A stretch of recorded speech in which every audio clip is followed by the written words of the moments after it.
हाँ, तो हमारा हाथ में आए सृष्टि के सबसे बड़का बुक किताब, सबसे बड़का धर्म हिंदू धर्म, जरा नाम श्रीमद् भागवत गीता, जे परमात्मा, जे परमेश्वर कहे, जे साचों के सच में जो भगवान है, तेकर किताब। ये वही टाइम की किताब है जे प्राचीन, मतलब इस सृष्टि में मानव के बुद्धि नहीं रहे, ज्ञान नहीं रहे, ते टाइम में एक प्रवचन के लिए। बाकी हम केकरो धर्म के छोट नीचा नहीं कहबे, कि ऐसे वर्ग कोनो धर्म भ नहीं सके या नहीं कहियो है। बाकी सब धर्म मानव निर्मित है, कुछ साल पहले तो कुछ इतने साल पहले, कुछ 1000 साल पहले तो कुछ 1500 साल पहले, कुछ 2000 साल पहले। लेकिन एगो प्राचीन किताब ये मात्र है जे लोग वैल्यू नहीं दे रहा। तो अब एमें प्रूफ हम कथी देखा जा रहा छी, बहुत के मन में अभी है कि भगवाने नहीं है, आत्मा नहीं है। तो एमें श्री भगवान श्री कृष्ण कथी कह रहा है आत्मा के बारे में। अर्जुन जब पूछे, अब सुनो तो से हम बतावा जा रहा छे। कनी बात हिंदी में हमरा बोलो पड़ते तेला कनी बुझ जाओ, हम बतावा जा रहा छे।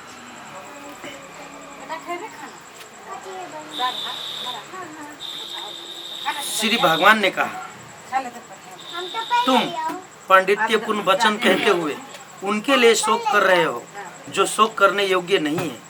जो विद्वान होते हैं वे न तो जीवित के लिए न मृत के लिए शोक करते हैं।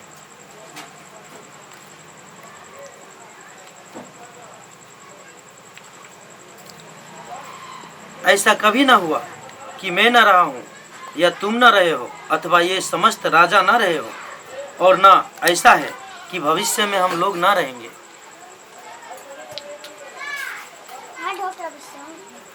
जिस प्रकार शरीरधारी आत्मा इस वर्तमान शरीर में बाल्यावस्था से तरुणावस्था में और फिर वृद्धावस्था में निरंतर अग्रसर होता रहता है, उसी प्रकार मृत्यु होने पर आत्मा दूसरे शरीर में चला जाता है। धीर व्यक्ति ऐसे परिवर्तन से मोह को प्राप्त नहीं होता। हे कुंती पुत्र, सुख तथा दुख का क्षणिक उदय तथा कालक्रम में उनका अंत धारण होना सर्दी तथा गर्मी के ऋतुओं के आने जाने के समान है।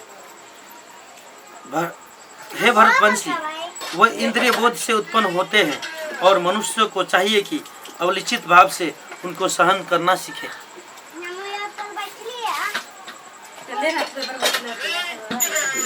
हे पुरुष श्रेष्ठ अर्जुन, जो सुख तथा दुख में विचलित नहीं होता और इन दोनों में संभाव रखता है, वह निश्चित रूप से मुक्ति के योग्य है।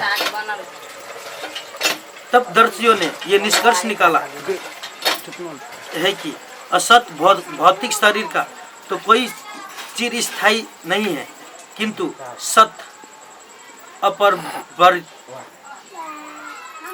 अपरिवर्तित रहता है। उन्होंने इन दोनों की प्रवृत्ति के अध्ययन द्वारा यह निष्कर्ष निकाला है, जो सारे शरीर में व्याप्त है उसे ही तुम अविनाशी समझो। इस अव्यय आत्मा को नष्ट करने में कोई भी समर्थ नहीं है। अविनाशी, अप्रेमेय तथा शाश्वत जीव के भौतिक शरीर का अंत असंभाव्य है। हे भरतवंशी, युद्ध करो। जो इस जीवात्मा को मारने वाला समझता है तथा जो इसे मरा हुआ समझता है, वो दोनों ही अज्ञानी है, क्योंकि आत्मा न तो मारता है और न मारा जाता है। आत्मा के लिए किसी भी काल में न तो जन्म है न मृत्यु। वो न तो कभी जन्मा है, न जन्म लेता है और न जन्म लेगा। वो अजन्मा, नित्य, साक्षात तथा पुरातन है। शरीर के मारे जाने पर वो मारा नहीं जाता।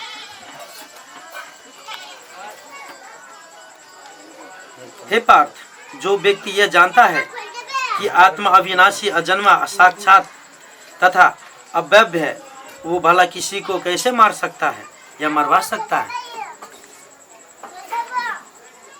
जिस प्रकार मनुष्य पुराने वस्त्र को त्याग कर नए वस्त्र धारण करता है, उसी प्रकार आत्मा पुराने तथा व्यर्थ के शरीर को त्याग कर नवीन भौतिक शरीर धारण करता है। यह आत्मा न तो कभी किसी शस्त्र द्वारा खंड खंड किया जा सकता है, न अग्नि द्वारा जलाया जा सकता है, न जल द्वारा भिगोया जा सकता है, वायु द्वारा सुखाया जा सकता है। यह आत्मा अखंडित तथा अघुलनशील है, इसे न तो जलाया जा सकता है न सुखाया जा सकता है। यह साक्षात सर्वव्यापी, अविकारी, स्थिर तथा सदैव एक सा रहने वाला है। यह आत्मा अभेद्य, अकल्पनीय तथा अपरिवर्तनीय है कहा जाता है। यह जानकर तुम्हें शरीर के लिए शोक नहीं करना चाहिए, किंतु यदि तुम ये सोचते हो कि आत्मा अथवा जीवन का लक्षण सदा जन्म लेना तथा सदा मरता है, तो भी हे महाबाहु, तुम्हारे शोक करने का कोई कारण नहीं है। जिसने जन्म लिया है उसकी मृत्यु निश्चित है और मृत्यु के पश्चात पूर्ण जन्म भी निश्चित है। अतः अपने अपरिहार्य कर्तव्य पालन में तुम्हें शोक नहीं करना चाहिए। सारे जीव प्रारंभ में अव्यक्त रहते हैं, मध्य अवस्था में व्यक्त होते हैं और विनष्ट होने पर पुनः अव्यक्त होता है। अतः शोक करने की क्या आवश्यकता है? कोई आत्मा को आश्चर्य से देखता है, कोई इसे आश्चर्य की तरह बताता है तथा कोई इसे आश्चर्य की तरह सुनता है, किंतु कोई इसे इसके विषय में सुनकर भी कुछ नहीं समझ पाते। विवर्तवंशी शरीर में रहने वाले देही का कभी वध नहीं किया जा सकता। अतः तुम्हें किसी भी जीव के लिए शोक करने की आवश्यकता नहीं है। क्षत्रिय होने के नाते अपने विनिष्ट धर्म का विचार करते हुए तुम्हें जानना चाहिए कि धर्म के लिए युद्ध करने से बढ़कर तुम्हारे लिए अन्य कोई कार्य नहीं है। अब तुम्हें संकोच करने की आवश्यकता नहीं है। अब तो अपना सब बार बार अर्जुन के केला कह रहा मार वध कर कह दे। तो भगवान कहने जब जब इस धर्म के हानि होए लगी, अधर्म बेसी बढ़ लगी, तब तक भगवान अ धरती पर, सृष्टि पर जन्म लके अधर्म के नाश करके अपन धर्म फैलाबे। ते लगी बार बार वो चाहे छले कि जितने भी पापी तक मारा लगे मात्रे ओना तो मार देने रही जे अपना सब 3 गो आयाम कहे ने 3 गो आयाम है, आगा पछा नीचा ऊपर है ना, दाया बाया 3 गो आयाम है। चौथा आयाम समय है। आयाम के बारे में शायद बहुत आदमी नहीं समझा आयाम कथी है। आयाम चौथा आयाम से भी ऊपर है भगवान जे हर चीज मतलब कुछ भविष्य में कह देने है तब पर भी अभी देखते तेना वो आयाम दूसर आयाम में कह के सब चीज कह देने रहे, सबके मार देने रहे। लेकिन अर्जुन के लगी वो एगो नाटक कहने रहे कि एकरा हाथ से हम मरबावे छी, लेकिन मारने रही स्वयं भगवान सबके मार देने रहे। ते लगी वो देखेल के अपना सबके लगी मानव के लगी मानव अभी तो भी सुधर जो जगह पाया बेकूफी में नहीं रहा। ते लगी दुनिया में कुछ नहीं, सबके मर के हो, सबके अपना सब पर भगवान की सेवा करके अपन दुनिया चेंज करके फनु पवित्र बन जो मरण भूमि में दोबारा नहीं आ। के लगी जन्म लेना के मतलब दुख है, जब भाई जन्म लेते तब दुख होते। के लगी वो हर एक इंसान के एगो मैसेज के लगी श्रीमद् भागवत गीता कहने रहे, सबके मारने रहे।